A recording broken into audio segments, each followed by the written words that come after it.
የግጥሜ ርዕስ ወንድም በወንድሙ የሚል ሲሆን ግጥሙም እንደሚከተለው ይነበባል። እጁ አመድ አፋሽ ነው አባቴ በእውነቱ ኮትኩቶ አሳደገው ሊሆነው ጠላቱ።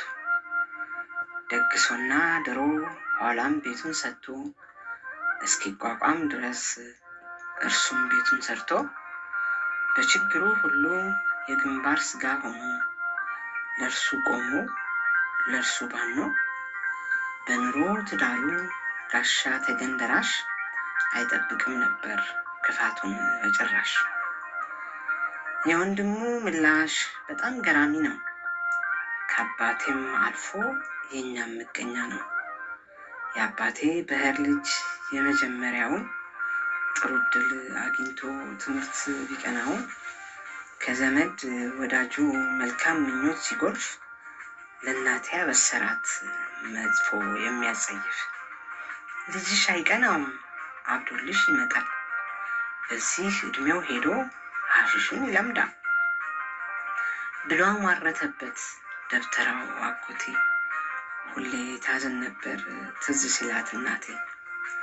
የአባታችን አጎት መሬት ሲሸጥለት ዋነኛው ምስክር እርሱ በሆነበት ሐሰትን ያስጠናል ለልጆቹ ሁሉ፣ አጭበርባሪ አታላይ ሐሰተኛ እንዲሉ።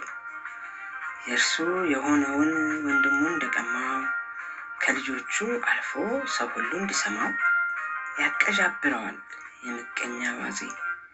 በሚሰራው ስራ አባቴ እንዳዘነ ኖረ በትካዜ።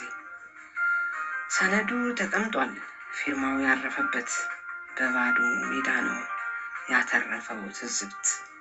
በባዶ ሜዳ ነው ያተረፈው ትዝብት። ወገን ይሆነኛል ብሎ አስጠግቶት ዋና ጠላት ሆኖ በተወለደበት። አባቴ እንዳዘነ በገጠመው ክስተት እስከሚሞት ድረስ በሱ እንዳዘነበት።